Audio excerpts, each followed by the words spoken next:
without looking it up, how much money do you think makes someone actually rich? $1 million? 10 million? Here's the thing that'll blow your mind.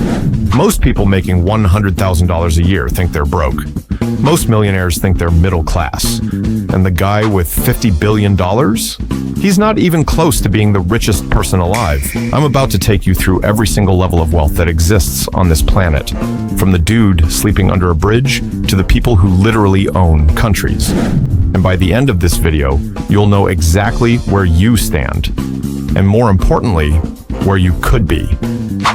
But first, let me ask you something that's going to mess with your head. If someone has $10 million in the bank, what wealth level are they? Are they A, rich as hell, B, upper middle class, C, actually kind of broke compared to real wealth, D, all of the above, depending on who you ask? Keep that answer in your head. I'll tell you if you're right at the end, and trust me, the answer is going to shock you. All right, let's start this journey from rock bottom to the absolute peak of human wealth. And warning, some of these numbers are going to make you question everything you thought you knew about money. The bottom, we're talking about 700 million people worldwide living on less than $2 a day. Yeah, you heard that right. $2. That's less than your morning coffee. These aren't just numbers on a screen. These are real people who've never had a bank account, never owned property, never had the luxury of worrying about their 401k because they're worried about their next meal. Here's what breaks my brain about this level.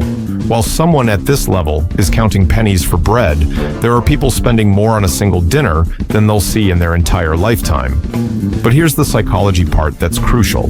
People at this level aren't thinking about wealth building. They're in pure survival mode. Every decision is about today, not tomorrow. This is where most Americans actually live, even though they don't want to admit it, making $30,000 to $60,000 a year, living paycheck to paycheck, and one car repair away from financial disaster.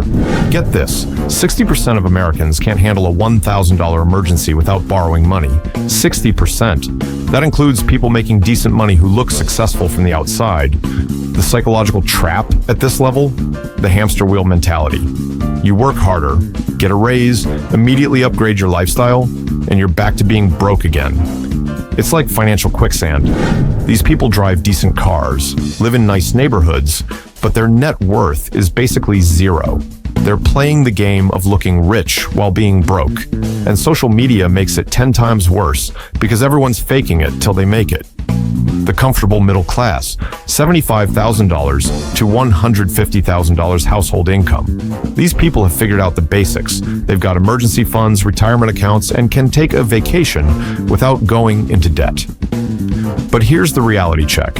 Even at the top of this range, making $150,000, you're still closer to being homeless than being truly wealthy. Wild, right? The psychology here is interesting. These people feel successful compared to level 2, but they're also the most anxious about money because they know what they could lose. They've got something to protect now. They're maxing out 401ks, shopping at Costco, driving reliable cars, and their biggest financial stress is their mortgage payment. They're playing defense, not offense. Upper middle class, $200,000 to $500,000 annual income. Now we're talking about doctors, lawyers, successful business owners, tech workers in Silicon Valley. These people live in expensive neighborhoods, send their kids to private schools, drive BMWs and Mercedes. From the outside, they look rich as hell. But here's the mind fuck. Most of these people are high-income poor. They make a ton of money but save almost nothing because their expenses scaled up with their income. A surgeon making $400,000 might have less in savings than a teacher making $50,000 who's disciplined about money. The surgeon's got the big house payment, private school tuition, country club dues, and expensive vacations. The psychology trap, lifestyle inflation hits harder at this level because society expects you to look the part. You make doctor money, you gotta live like a doctor. Mass affluent, net worth between $500,000 and $2 million. These people have figured out the wealth building game. They're not just high earners, they're high savers and smart investors. This is often where generational wealth starts. They own rental properties, have diversified investment portfolios, maybe own a business or two. Their money is working for them, not just sitting in checking accounts. The psychological shift here is massive. Instead of trading time for money, they're building systems that generate money while they sleep. They think in assets, not just income. Here's what's crazy. With $2 million net worth, they are rich by any normal standard. Top 5% of Americans rich. But many of them still choose to work because they've got bigger goals or because they're addicted to the game of wealth building. True millionaires. $2 million to $10 million net worth. This is where life gets interesting. Not enough to buy anything they want, but enough to say no to things they don't want. They can quit jobs they hate, take risks on business ventures, and their biggest stress isn't bills.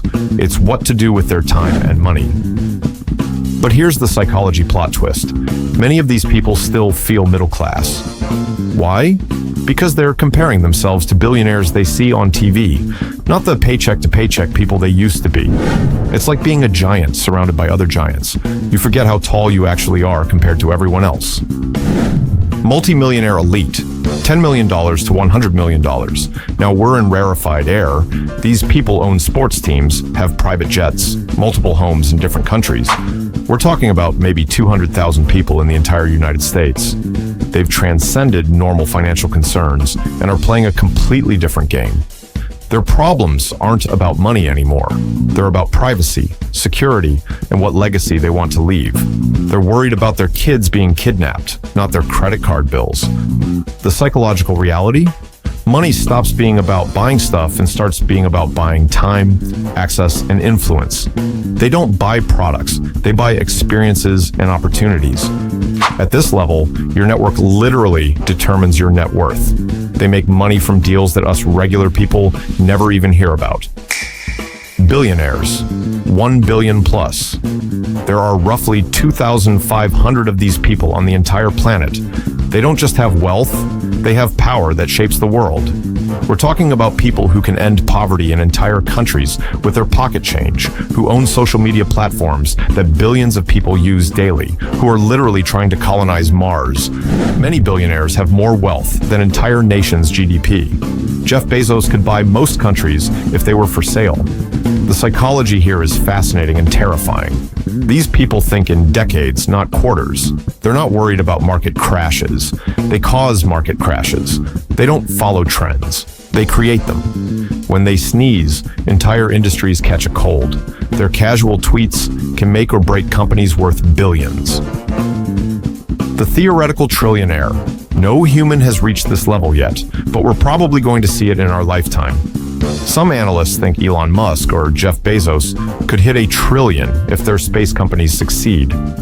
We're talking about wealth so vast, it's hard to comprehend. $1 trillion is so much money that if you spent $1 million every single day, it would take you 2,740 years to spend it all. At this level, you're not just rich, you're practically a force of nature. You could solve climate change, end world hunger, or colonize other planets just because you felt like it on a Tuesday. Now here's what's really fucked up about wealth levels. It's not just about the money. It's about how money completely rewires your brain and changes how you see reality. Studies show that people at different wealth levels literally perceive the world differently. A billionaire's brain processes financial risk completely differently than someone living paycheck to paycheck. Here's a wild example. Show a poor person and a billionaire the same $100 bill.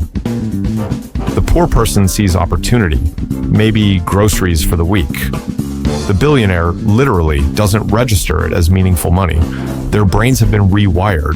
There's this thing called the hedonic treadmill. No matter what level you reach, you adapt to it and want more.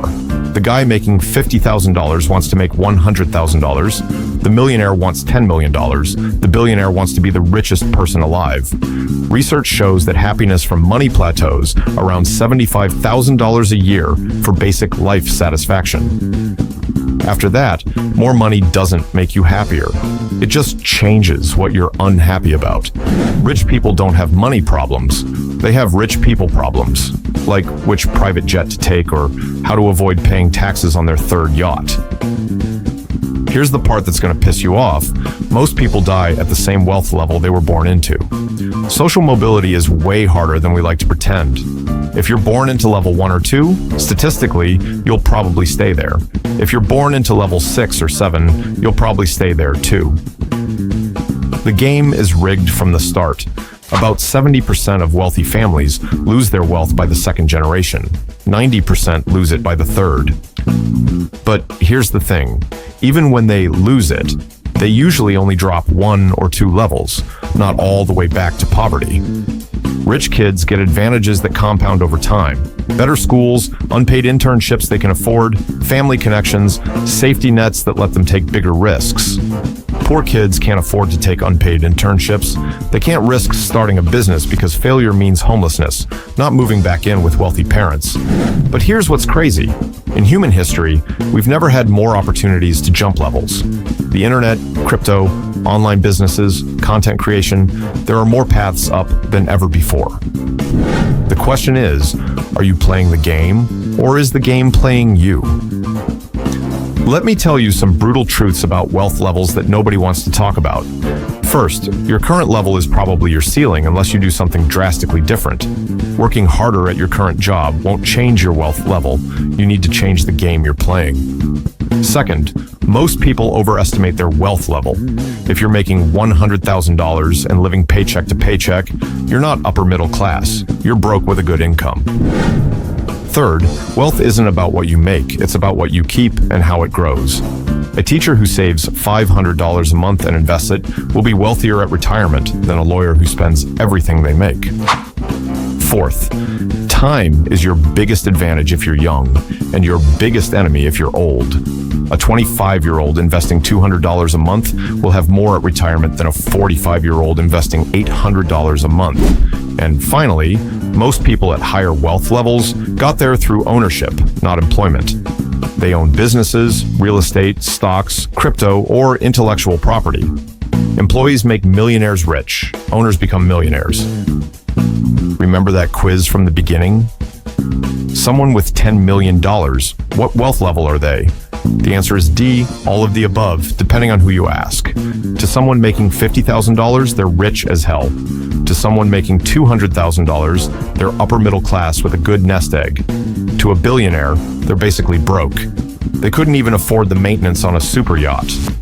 This is the mindfuck of wealth. It's all relative. Your wealth level isn't just about your number, it's about your context, your lifestyle, your comparisons, and your goals.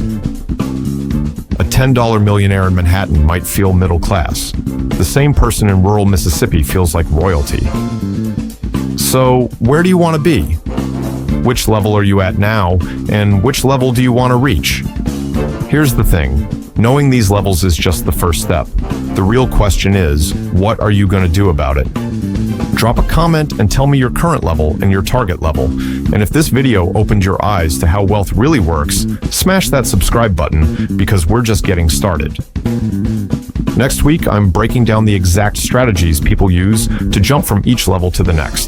The tactics that actually work, not the bullshit advice everyone else gives you. See you in the next one.